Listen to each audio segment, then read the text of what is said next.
মাই dear students, welcome back. আশা করছি তোমরা সবাই ভালো আছো, সুস্থ আছো।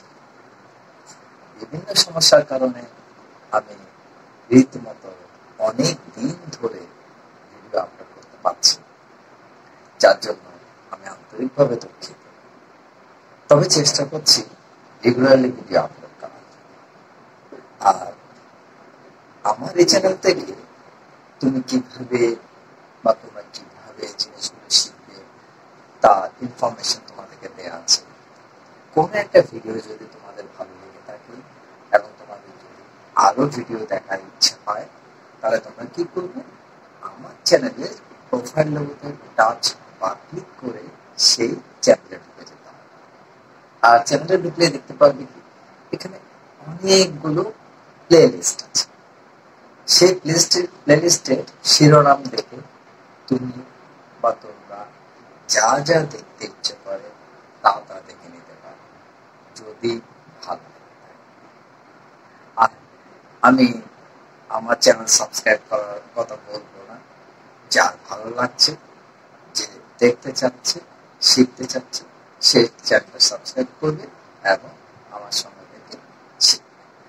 আর কথা হচ্ছে যে আমার চ্যানেলে দেখবে কি অনেকগুলো ভিডিও আছে, বিশেষ করে 20 মিনিটের উপরে যে ভিডিওগুলো আছে সেগুলো একটু বেশি দেখার চেষ্টা করবে, তাহলে ওখান থেকে অনেক কিছু শিখতে পারবে। সরি, আজ বা এখন তোমাদেরকে যে জিনিসটা শেখাতে চাচ্ছি সেটা কিভাবে বলি, আসলে আমাদের দেশে বা আমাদের এনভায়রনমেন্টের পরিবেশে আমাদের মতো বিভিন্ন ধরনের শিক্ষক আছে, কিন্তু শিক্ষকদের মধ্যেও আমার বেশ কিছু হেল্পার আছে। আমি অনেকদিন ধরে লক্ষ্য করছি, অনেক স্টুডেন্ট পড়েছি, আমার স্টুডেন্টের মধ্যে অনেকেরই আবার অনেক টিচার আছে। তো আমি তাদেরকে জিনিসটা বলতে, অর্থাৎ তাদের টিচাররা কি কি শেখাচ্ছে সেটা ভেরিফাই করার জন্য, তাদেরকে ভালো করে বুঝিয়ে দেওয়ার জন্য তাদের খাতাগুলো বা নোটসগুলো আমি দেখি, পাস করি। তারপর সেখানে যা যা ভুল ভ্রান্তি আছে সেগুলো শিখিয়ে দেওয়ার বা বুঝিয়ে দেওয়ার চেষ্টা করি। এখন কথা হচ্ছে যে আমিও টিচার, আরেকজন টিচারের ভুল ধারণা আমার পক্ষে বা আমার জন্য কি বলবো সৌজন্যতার ভিতরে পড়ে না।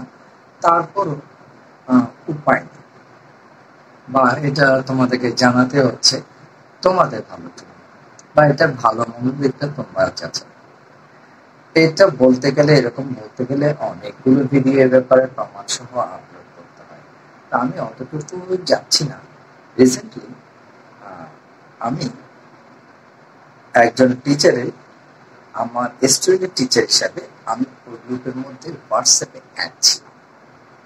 সেই হোয়াটসঅ্যাপে যা যা শেখানো হচ্ছে, যা যা নোটস দেওয়া হচ্ছে বা স্টুডেন্টের যা যা নোট দেওয়া হচ্ছে সেগুলো আমি অবজার্ভ করি এবং সেটার মধ্যে বা সেগুলোর মধ্যে যা যা ভুল ভ্রান্তি আছে সেটাও ওভারলোড করি। উনি নিজে স্কুলের টিচার বলেও দাবি করেন বা ভার্সিটি টিচার হিসেবেও দাবি করেন। আমি জানি না আসলে সত্যতা কতটুকু। আমি যেটুকু অবজার্ভ করতে পেরেছি বা যেটুকু জানতে পেরেছি, বুঝেছি, সেটাই তোমাদের সামনে তুলে ধরার চেষ্টা করছি। কারণ এখান থেকে কিছু শেখার আছে কিনা, আদৌ এটা তোমাদেরকে শেখানো বা দেখানো আমার প্রয়োজন আছে কিনা আমি জানি না। আমার মনে সবসময় একটা দ্বিধা কাজ করছে। তারপরেও কেন জানি মনে হচ্ছে কি এগুলো তোমাদের জানা দরকার, বোঝা দরকার। তোমরা কি শিখছো, কি বুঝছো? তোমরা আমাকে অনেকেই কমেন্ট করে যে স্যার আমি ইংরেজি অনেক কিছু বুঝি কিন্তু বলতে পারি। টেন্সের অনেক কিছু জানা আছে, সাবজেক্ট ভার্ব এগ্রিমেন্ট অনেক কিছু জানা আছে, শিখা আছে, কিন্তু তারপরও আমি স্পোকেন ইংলিশ করতে পারি না, ইংরেজি বানিয়ে লিখতে পারি না, এটসেট্রা এটসেট্রা।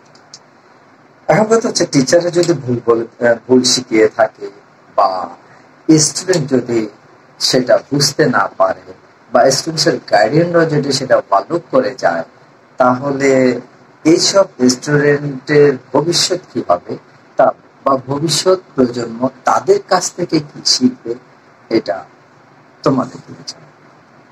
আমি এত কিছু শিখাতে চাচ্ছি, আমি এত কিছু মানে সব ভুল ভ্রান্তি বা এতগুলো ভুল পাল্টে প্রমাণ সহ তুলে ধরতে চাচ্ছি না। আমি শুধু একটা লাইন দিয়ে তোমাদেরকে একটা জিনিস বোঝানোর চেষ্টা করছি, সেটা একটু অবজার্ভ করার চেষ্টা করো। এই জায়গায় ওই টিচার এইভাবে লিখেছিলেন, মাহি আর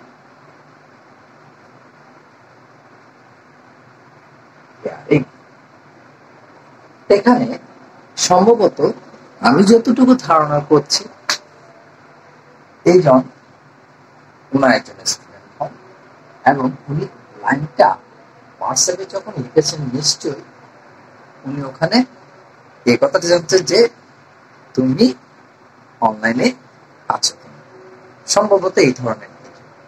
এখন আমার প্রশ্ন হচ্ছে, মাহি আর হিয়ার এই সেন্টেন্সটাতে কি মানে গ্রামাটিক্যাল বা অর্থগত দিক থেকে এটা কি হচ্ছে, কি শিখানো হচ্ছে বা কি জানতে চাওয়া হচ্ছে? প্রথমত চিন্তা করে দেখো, মাহি একজন, তার মানে সাবজেক্ট থার্ড পার্সন। তো আমরা জানি কি, সাবজেক্ট যদি থার্ড পার্সন হয় আর তার মানে এটাও প্রেজেন্ট ইনডেফিনিটের একটা অক্সিলারি ভার্ব হোক আর প্রিন্সিপাল ভার্ব, এই ক্ষেত্রে কিন্তু এটা auxiliary verb.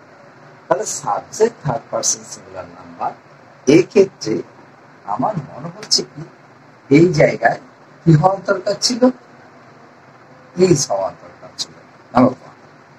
Mahi is here.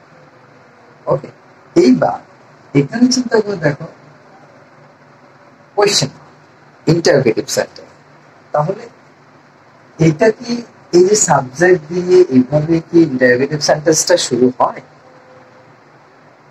আমার মনে হয় আমরা জানি কি ইন্টারোগেটিভ সেন্টেন্সটা যদি শুরু করতে হয়, সেটা কি দিয়ে শুরু করতে হবে?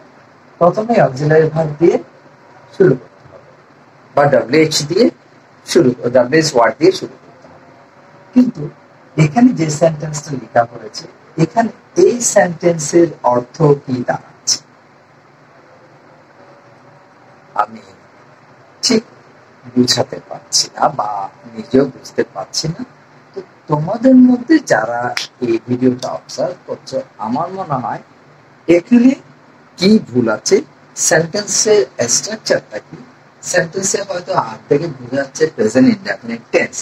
এবার আমার কথা হচ্ছে, আমরা জানি কি সেন্টেন্সের মধ্যে যতক্ষণ পর্যন্ত সাবজেক্ট ভার্ব এগ্রিমেন্ট ঠিক থাকবে না, ততক্ষণ পর্যন্ত সেন্টেন্সটা শুদ্ধ হবে না। প্রথমে চিন্তা করতে হবে, subject third person singular number, verb হচ্ছে প্রেজেন্ট ইনডেফিনিট, তাহলে সাবজেক্টের সাথে ভার্বের কোনো রিলেশন নেই, সাবজেক্ট ভার্ব এগ্রিমেন্ট হয়নি। এদিক থেকে সেন্টেন্সের স্ট্রাকচারটা ভুল। আবার আমি যদি ধরি যে এটা ইন্টারোগেটিভ সেন্টেন্স হচ্ছে, অক্সিলারি ভার্ব প্লাস সাবজেক্টের আগে আসার দরকার ছিল, সেটাও আসেনি। এদিক থেকেও সেন্টেন্সের স্ট্রাকচারটা ভুল, অর্থাৎ গ্রামাটিক্যাল কোন স্ট্রাকচারের মধ্যে পড়ছে। কিন্তু আমি এটাও অবজার্ভ করলাম কি, যে ওই গ্রুপে যতজন স্টুডেন্ট আছে, কেউ এই সেন্টেন্সের বিপক্ষে বা এটার ভুল ভ্রান্তি নিয়ে কোনো প্রশ্ন করে। তখন আমি বুঝে গেলাম যে বর্তমানে আমাদের সোসাইটির বা দেশের ইংরেজি শিক্ষার অবস্থা বা পরিস্থিতিটা কোথায় গিয়ে দাঁড়িয়েছে। সাপোজ তোমার ওখানে যদি 10 জন স্টুডেন্ট থেকে থাকে, সেই 10 জনের মধ্যে কি একজনে এই বিষয়ে ওয়াকিফল নয় বা তারা কি জানে না? যদি না জেনে থাকে, তাহলে তারা কোন পর্যায়ে আছে, শেখার কোন পর্যায়ে আছে? এখন তোমাদের প্রশ্ন থাকতে পারে, তারা কোন কোন ক্লাসে ধরলাম তারা 6 থেকে 10 বা আরেকটু উপর লেভেলেও হতে পারে, তাদের মধ্যে কি কেউ এই জিনিসটা জানে না? আমার কথা, তো এটা বিচার বিবেচনা ভাব তোমাদের উপর রইলো। আমি এইটা তোমাদেরকে শেখানোর কোনো প্রয়োজন ছিল না, এটা জানানোর কোনো প্রয়োজন ছিল না অন্য দিক থেকে বিবেচনা করে। কিন্তু একজন শিক্ষক হিসাবে আমার যতটুকু প্রয়োজন মনে হয়েছে আমি ততটুকুই তোমাদের সামনে তুলে দিচ্ছি। সরি। এখন এই জিনিসটা আমি আবার আরেকজনকে দেখালাম, ওটা ওনার পরিচয় দিচ্ছে না, তো উনি আমাকে বললেন এটা সামান্য একটা ভুল, এটা নিয়ে চিন্তা ভাবনা করার তেমন কিছু। এই প্রসঙ্গে যদি আমি বলি যে হ্যাঁ এই ধরনের এটা যদি সামান্য ভুল করে থাকে, তাহলে আমি যদি বলি যে আই ইজ এ স্টুডেন্ট, ওকে, এখানে ইজটা কিন্তু সামান্য ভুল। এই সেন্টেন্সে আরটা যদি সামান্য ভুল হয়, এইখানেও ইজটা সামান্য ভুল। একইভাবে আমি যদি বলি you am going to school, তুমি স্কুলে যাচ্ছ, এখানে কিন্তু একটা সামান্য ভুল। এই সামান্য ভুলের কারণে সেন্টেন্সের স্ট্রাকচারটা কি ঠিক রইল না, সাবজেক্ট ভার্ব এগ্রিমেন্ট ঠিক রইল। এবার এই প্রসঙ্গে আমার জীবনের একটা কথা বলতে পারি। আমি যখন 6 এর স্টুডেন্ট ছিলাম, তখন অঙ্ক পরীক্ষার সময় আমার খেয়াল আছে আমাকে অঙ্ক করতে বলা হয়েছিল 10টা, সেই প্রশ্নে অঙ্ক ছিল 12টা। তো আমি কি করলাম, যেহেতু অঙ্ক সবগুলো আমার কাছে সহজ মনে হয়েছিল, আমি উপরে যে শিরোনামের পরে বা অঙ্ক কয়টা করতে হবে একটা লেখা থাকে, সেইটা আমি পড়ে দেখিনি। আমি একদম 1 থেকে শুরু করলাম শেষ পর্যন্ত 12টা অঙ্ক করে ফেলেছি। 12টার মধ্যে একটা অঙ্ক করতে গিয়ে দেখলাম কি আমার সমস্ত মানে পুরো অঙ্কটা শুদ্ধ ছিল, কিন্তু সেখানে আমার লাস্টে উত্তর হয়েছিল 38, কিন্তু আমি উত্তর লিখতে গিয়ে লিখেছিলাম কি 83। আমার এতটুকু পর্যন্ত ধরতে পারো যে 90 to 95% কারেক্ট ছিল, এতটুকু। এইখানে সামান্য, ঠিক আছে, এই সামান্য ভুলের কারণে যে পরিস্থিতির সৃষ্টি হয়েছিল সেটা বললে হয়তো তোমরা বিশ্বাস করবে না, যে এখানে এই অঙ্কটা তো তিনি পুরো কেটেই দিয়েছেন আমার শ্রদ্ধেয় শিক্ষক, তারও কারণ আছে। আমি আসলে কারণটা এখন বলতে গেলে একটু মানে কষ্টকর হয়ে দাঁড়ায়। উনি একটু প্রেশারে রোগী ছিলেন। তারপরের দিন হেড স্যারের অর্ডার ছিল যে খাতা কালকেই লাস্ট দেখাতে হবে, নাম্বারগুলো যোগ করে দুপুরের মধ্যে দিয়ে দিতে হবে, এটা ওনার মুখ থেকে শোনা। তো এখন উনি রাত 12টা পর্যন্ত খাতা কেটেছেন, কিন্তু যখন নাম্বার যোগ করতে গেছেন তখন থেকে কি আমার খাতার মধ্যে যে আমি 110 নাম্বার পেয়ে গেছি, কারণ উনি ফুল মার্কস দিয়ে গেছেন, অঙ্কের মধ্যে 110 নাম্বার পেয়ে গেছে। কিন্তু এই যে 110 নাম্বার পাওয়া, এটাই ওনার প্রেশার আরো বাড়িয়ে দিয়েছে। কেন এরকম কেন করছে, 100তে 100 পেতে পারে, 110 কি করে পেল, এটা নিয়ে ওনার মাথা ব্যথা শুরু হয়ে গেছে। কিন্তু উনি নাম্বারগুলো প্রথমে কয়টা অঙ্ক করছে সেটা উনি খেয়াল করেন। কিছুক্ষণ চিন্তা ভাবনা করার পর যখন ওনার মাথায় এলো যে সে অঙ্ক কয়টা করেছে, দেখা গেল কি আমি অঙ্ক করেছি 12টা। তো 12টার মধ্যে এই একটা অঙ্ক ভুল হয়েছে, ঠিক আছে, তো আর বাকি 11টা অঙ্ক শুদ্ধ হয়েছে। তাহলে 11টা আমি পেলাম 110। উনি কি করলেন, খাতার উপরে 110, 100 ভাগের 110 লিখে খাতাটা সবার উপরে। তারপরের দিন উনি যখন খাতা দেখাতে আসলেন, সরি, আমি ছিলাম ক্লাসের 3rd ক্যাপ্টেন। তো এখন উনি 1st ক্যাপ্টেন 2nd ক্যাপ্টেন দুজনকে ডেকে বললো কি, তোরা যা আমাদের যে টয়লেট আছে, টয়লেটের পাশে যে ওখানে গাছ আছে সেখান থেকে জাম গাছের দুইজনকে পাচ্ছি, তুই আনবি 3টা, তুই আনবি 3টা, তাহলে 6টা ব্যাট নিয়ে আছে। তো তখন আমি একটু উৎসাহে বললাম, স্যার আমি যাবো। বলছে না তোকে যেতে হবে না, তুই। তো কেন, বলে তোমাদের ক্লাসের মধ্যে আজকে হাইস্ট মার্ক হচ্ছে, অঙ্কে হাইস্ট মার্ক হচ্ছে 100। এটা নিয়ে আমরা সবাই হাসাহাসি করছি, এটা কিভাবে হবে। এখন যখন ব্যাট নিয়ে আসলো তখন আমাকে প্রথমে দেখা গেল কি আমি পেয়েছি 100তে 110। আর এই 110 পাওয়ার কারণে কি হয়েছিল জানো, আমার এখান থেকে এতটুকু পর্যন্ত, এখান থেকে এতটুকু পর্যন্ত উনি সেই 6টা ব্যাট ফাটিয়েছিল, এবং আমার এখান থেকে যতগুলো ব্যাটের মাইর পড়েছিল সেখান থেকে রক্ত বের হয়ে কালোচে হয়ে গেছে। মানে একটু একটু রক্ত বের যে কালোচে ইয়ে পড়ে যায় না, তা করে যায় না সেরকম, কিন্তু কোনো প্রতিবাদ করতে পারে।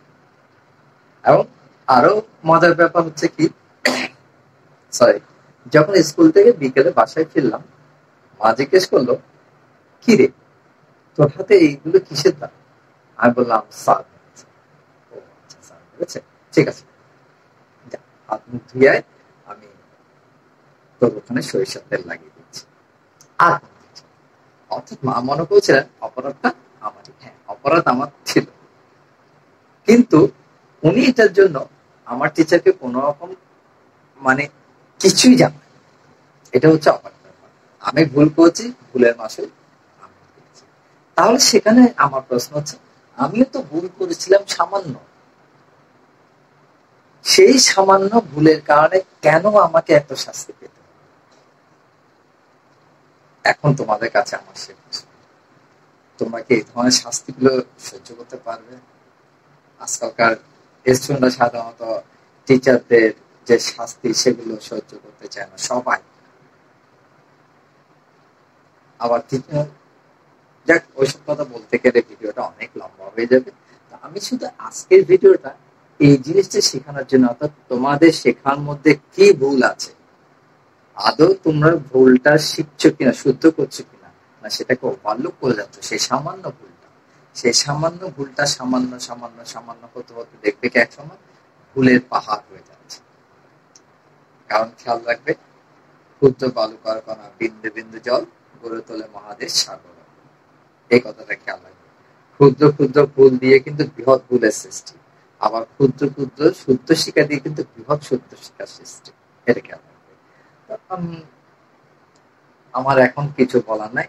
এর পরবর্তী ক্লাসে আমি তোমাদেরকে শিখাবো যে টেন্স। আমরা সবাই পড়েছি, বা তোমরা সবাই হয়তো পড়ো, টেন্সের স্ট্রাকচার গুলো দেখা যায় কি তোমাদের সবারই মুখস্থ। একদম 12টা টেন্স, অর্থাৎ 3টা টেন্সের 12টা সাব ডিভিশন যে আছে তাদের স্ট্রাকচার গুলো সবাই উদাহরণ সহ মুখস্থ করে। কিন্তু দেখা যাচ্ছে কি তোমাদের মধ্যে শতকরা 90 থেকে 95 জন এটা ইউজটা করতে পারছে, ভালো করে বুঝতে পারছে। কেন? তার পিছনে যে কারণগুলো আছে সেগুলো নিয়ে আলোচনা করব। আদৌ সেন্টেন্সের স্ট্রাকচার গুলো সবগুলো শুদ্ধ কিনা সেটা নিয়েও আলোচনা করব। দেখতে থাকো, এগুলো শিখতে থাকো। তবে হ্যাঁ, এর মধ্যে আমার এখানেও বলার মধ্যে যদি কোনো ভুল হয়ে থাকে, বা এখানে যদি কোনো রকম তোমাদের অ্যাডভাইস থাকে বা পরামর্শ থাকে, তাহলে আমাকে সেটা তোমরা কমেন্ট করে জানাবে। কোনো অসুবিধা নেই, ভুল আমারও হতে পারে, মেনে নেবে। আমাকে উদাহরণ সহ একটু বুঝিয়ে দেবে, তাহলে আমার এই সামান্য ভুলটা হয়তো তোমার কাছ থেকে আমি যখন শুদ্ধ করে নিলাম, শিখে নিলাম, পরবর্তীতে সেটা আমি আরেকজনকে শেখাতে পারবো। সো কোন রকম কি লজ্জা পাওয়ার কারণ নেই, ভয়ের কারণ নেই। So thank you very much for watching.